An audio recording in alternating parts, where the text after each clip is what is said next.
Hello everyone, Pally here, and welcome back to Heroes of the Storm. In today's video, the axes will finally fly! We are going to be focusing on Tazdingo's twin cleave build, also throwing in a little bit of guillotine.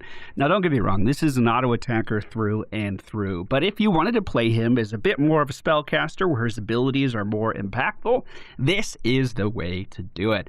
It took me a long time to warm up to this build, to feel like I was comfortable with this build, but the journey to get there was so much fun. I hope you guys enjoyed today's video. If you do, please be sure to hit that thumbs up button. You can find more of our deep dive down in the video description. There's a playlist down there that'll take you to all kinds of videos about all kinds of characters here in the Nexus.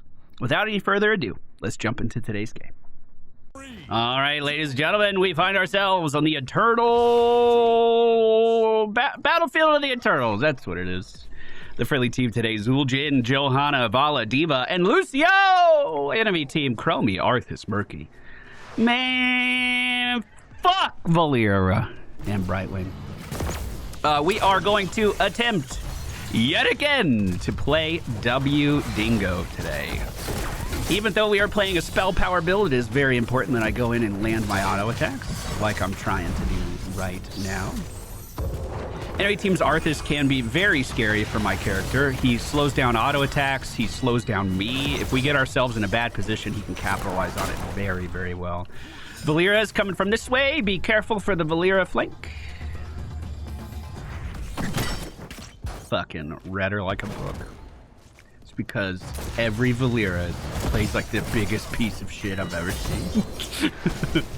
Well, we're about to see the power of Arthas here. I am rooted and now extremely slowed. That big-ass slow debuff is going to be a problem for the entirety of the game. Because I'm not going for Tazdingo, and I'm planning on going for Guillotine because we're a spell power build, if he catches me out at all, we can be extremely punished. So, at level 1, we did go for Recklessness. If I'm below 75% health, I'm going to get a spell power increase. If I'm below 50% health, I'm going to get an attack damage increase. And we can bring ourselves to those thresholds very, very easily simply by pressing our one ability, Amani Rage. It's going to sacrifice some health, but then allow us to heal that health back over the course of the next second. Good damage potential here, but once again, Arthas moves in, so I have to move out. Ooh. Yeah, he's a very, very, very, very big counter for me. Even though we are doing a spell build, it's very important that I move in and continue to attack enemies for our traits. Even if I'm just attacking Arthas, like someone who can deal with the damage. It doesn't matter. As long as I'm landing auto attacks, we're doing something right. We are trying to stack up You Want X as fast as possible. Every 5 basic attacks against enemies permanently increases our attack power. I like this play. What we're really looking for with this setup is once we're at 150 stacks, our axes are going to move around a second time. So we basically get double the value from it. Arthas may have stepped up too far here. Yes, indeed, and he is going to be taken down. We need to very quickly get this moving in order to keep up our map pressure, if at all possible. Looks like our friend Keith is on the way to help out. I could tank this for a moment, and then we'll just back up. My sippy cup is ready. I left it here. I wanted to use it for the objective, and now is our time. The enemy team does not have very good eternal damage, so I imagine they're going to be trying to interfere with us quite a lot. We do have damage already in place, and they are attacking as well, so we should be very ahead on this one. I'm going to go ahead and use the Valeera's here. I'm going to go ahead and use the Amani Rage to drop my health, and then try to just pump out as much damage onto this objective as I can. The lower my health, the faster I auto attack. But of course, Valeera can appear at any time, and we should be very afraid of that. Vala is going for Hungering Arrow, which is the best build for Vala on this map, just in case you were curious. It allows her to basically melt the ever-living shit out of these Eternals. So we should basically win every single race on this map unless the enemy team does some very big interference. Now that they're starting to show up again, I am going to focus all of my attention onto Arthas.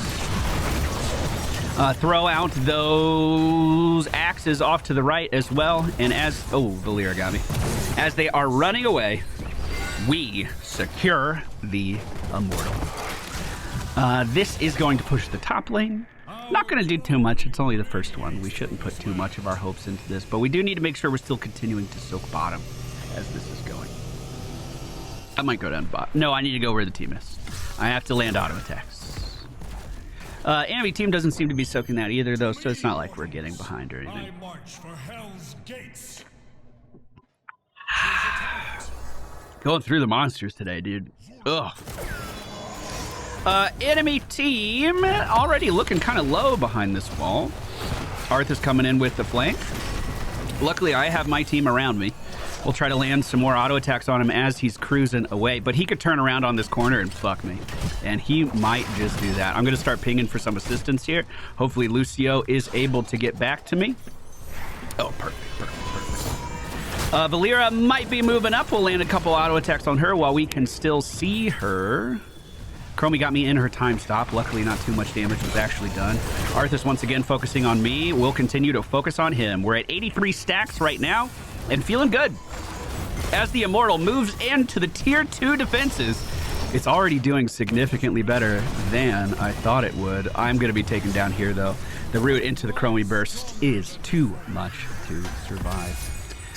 We do see Jumpy caught in the temporal loop and taken down. Lucio rooted by Arthas and now silenced and taken down. And all 4 teammates in the top lane have now fallen. The enemy team ahead on XP because of that last exchange. But don't worry, we're still soaking bottom. Arthas has appeared. We're at 86 stacks right now, so after attacking 75 times, we have the 75 bonus. Our auto attack range is going to be increased. Maybe I can kite Arthas around a little bit better, but once we get a few more levels under our belt, we are going to have some tricks up our sleeve for that Arthas. We should be able to clear off this camp, no problem. Next objective is probably still a minute or so out. This camp should be up by the time it's ready. Enemy team has swapped down to the bottom lane, so it looks like I'm going to be cruising down there too.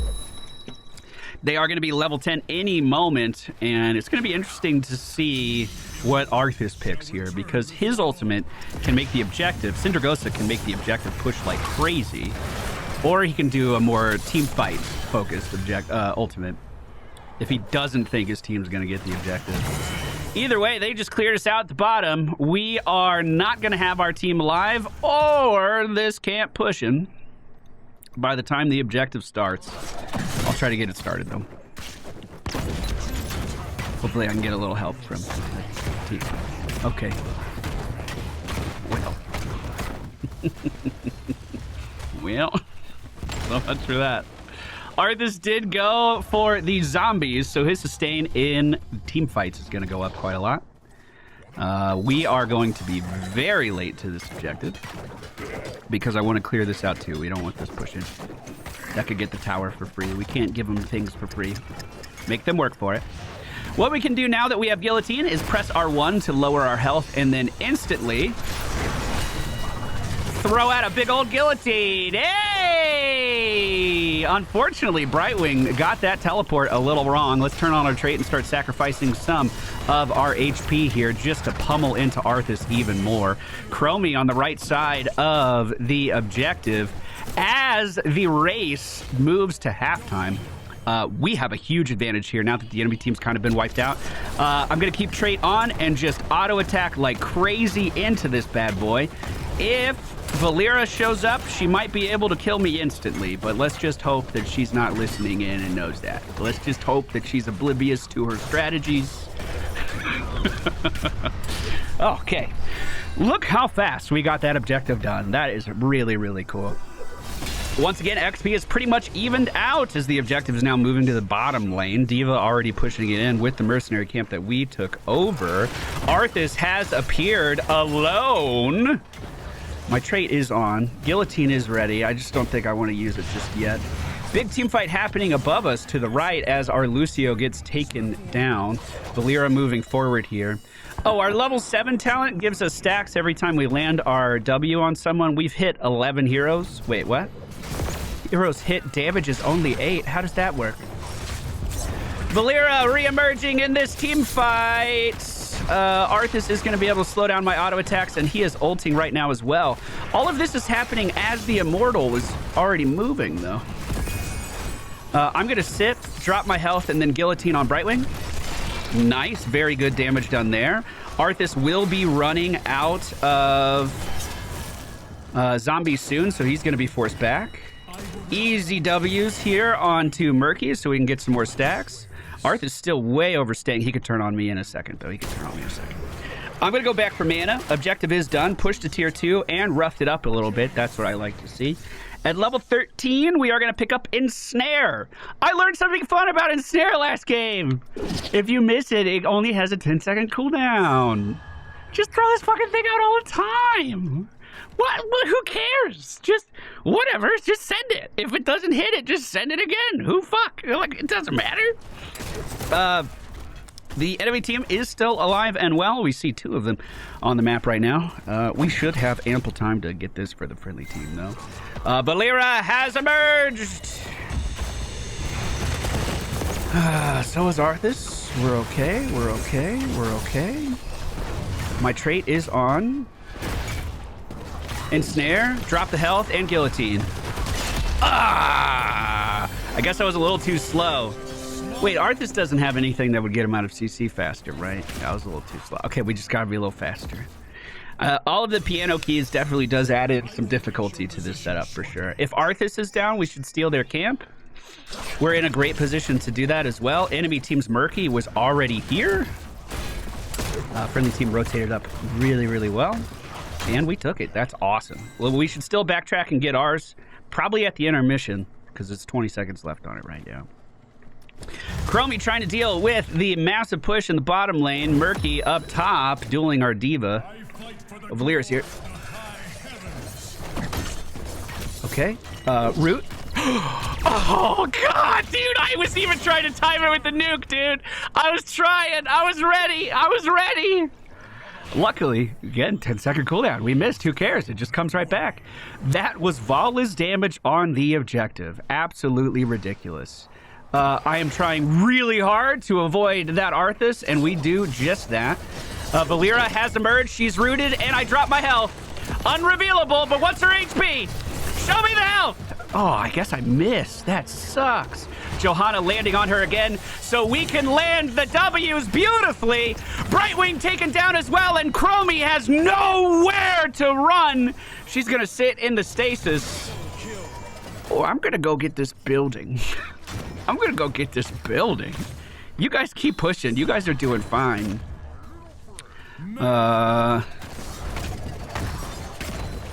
Yeah, I still think this is the play. I still think this is the play. Murky and Arthas on the left side of the street. I still think this is the play. Here we go, here we go, here we go. It's fucking free, so we'll just take it. Wrong place, wrong time gives us critical hit damage at the apex of our throw. Even if I die here, this is more than worth it. Especially on a 2-lane map. More than worth it, dude. Fuck yeah. Okay, they'll look for me in the bush. I'm actually over here. Fuck off. All right. All right. Objective's going great. I knew I didn't need to be there because Vala was alive and well. And Maddie started the camp right as the objective was dying. So we're able to take it for the home team and apply even more pressure. There's one standing building for our enemy combatants, and it's in the top lane. The same lane our Angel is going to right now. We're at 174 stacks, so our W will rotate a second time, and it will also... Right here. Right here.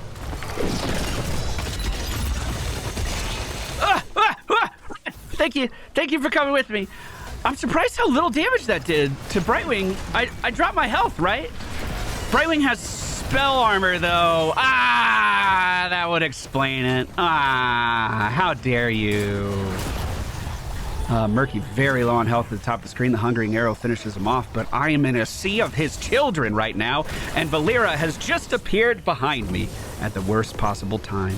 Brightwing left to her own devices as Valera goes into stealth, but still somehow manages to get away.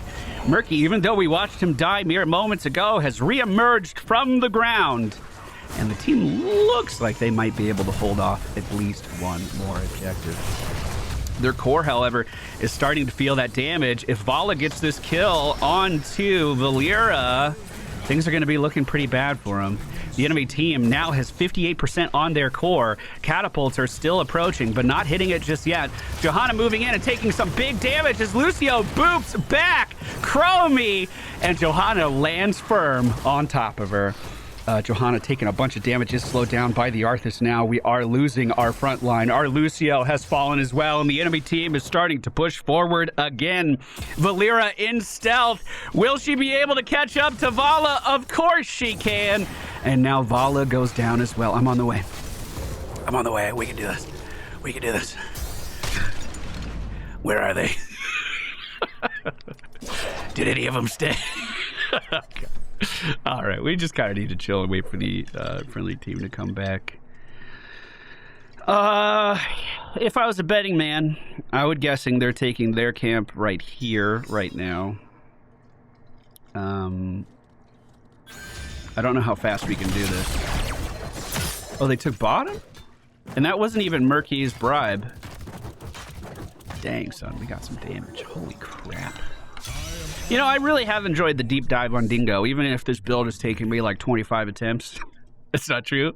Big over-exaggeration. This build didn't come naturally to me at all, though. But it's been such a fun journey. Really diving into the minutia of this character. Next objective coming up in 10 seconds. Both teams almost identically even on XP. We do have mercenaries pushing the top lane. So they don't have any buildings left. So that means if we can do any damage to their core, it's really, really valuable. Arthas caught in the spinning blades is going to be taken down. March of the Murlocs behind us dealing big damage. We see Brightwing rooted! Okay, we continue to flank here. Chromie at the top of the screen is killed by the axes. Valeera on me now. I'm just going to shoot and scoot myself to safety. If she wants to jump in on me, that means she's leaving the safety of her. Oh, she's bottom of the screen. Bottom of the screen. She's right here. Fuck. At level 20, this was actually nerfed in the last patch. The window you have to kill someone to get your health back was nerfed quite a lot. But Buzzsaw, if we drop the Buzzsaw, it will continue forward, dealing damage to all the enemies in its path. And of course, if our health is low when we throw it, it means it's going to deal massive damage to everyone in its path. Johanna once again grabbing the mercenary camp. Right as the objective ends, enemy team is a level behind us, but by the time we walk up to their gate, they will be 20. Arthas, you gonna stop those catapults? He sure is. So, all hands on deck, moving to the Immortal. Enemy team just got level 20. They got a pretty big power spike, but it's going to take a lot to stop us from taking down their building. I'm going to put my trade on and start auto-attacking. I need to lower my health. Lucio, can you speed? Don't heal. Speed, please. Speed, please, Lucio. Thank you. Valeera top of the screen. I'm scared.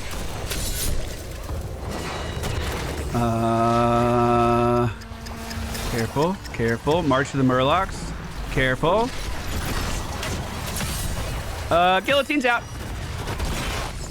And that's gonna be GG. I even landed the combo this game. We even did something good. Thanks to you, mortals.